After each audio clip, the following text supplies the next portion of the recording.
শুধু সেই দিনকের কথা নয়, এখনো আমরা চোখের সামনে কিছুদিন আগেও দেখলাম পড়াশোনার পরিবেশ যেখানে নেই, শিক্ষা ব্যবস্থার পরিকাঠামো নিয়ে যখন আন্দোলন করা হচ্ছে, সেখানেও কিন্তু মানুষ তাকে পিটিয়ে মারছেন। প্রত্যেকেই খুন হয়েছেন একই কারণে, যে দেশের সাধারণ মানুষের কাছে মুক্তিবোধ, বিজ্ঞান মনস্কতা দিবসটাকে পালন করবার জন্য তারা সত্যি তেল পোড়া জল পোড়া নয়, কুসংস্কার মনে হচ্ছে জাতিতে জাতিতে বিভেদ, ধর্মে ধর্মে বিভেদ লুপ্ত হয়ে যায়, তখন আমাদের জীবন পার্সেন্ট সিঙ্গুলার নাম্বারের উপর না, এই ভাবনাটাই বিজ্ঞান মনস্ক। হ্যাঁ, শেষে বলি যে বিজ্ঞান শব্দটা ভুলে যায়, বিজ্ঞান মনস্কতা, বিজ্ঞান শব্দটার কোনো প্রয়োজন নেই।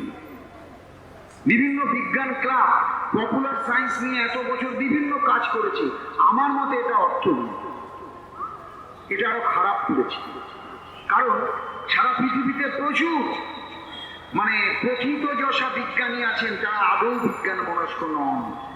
নিউটন আছেন, অনেকেই আছে, অনেকে। ঈশ্বরচন্দ্র বিদ্যাসাগর তার মূর্তির সামনে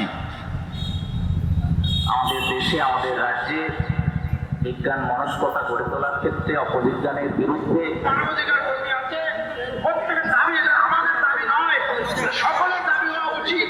এই যে মানুষগুলো খুন হলো, এই খুন হওয়ার পেছনে কারা, এর পেছনে কারা আছে, কোন শক্তি কাজ করছে, সেই শক্তি, সেই বিবেককামী শক্তি, সেই যে দেশদ্রোহী শক্তি, তাদেরকে খুঁজে বার করা উচিত।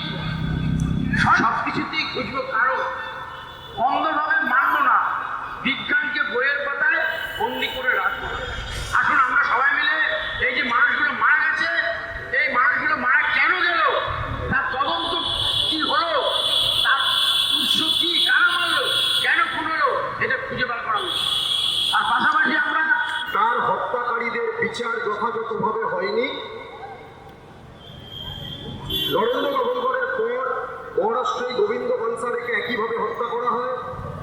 তারপর কর্ণাটকে মহীশূর বিশ্ববিদ্যালয়ের প্রাক্তন উপাচার্য এম কালবুর্গি, তাকে ঘরে ঢুকে হত্যা করা হয়। ব্যাঙ্গালোর শহরে সাংবাদিক গৌরী লঙ্কেশকে প্রায় তার ঘরের দরজার সামনে হত্যা করা হয়।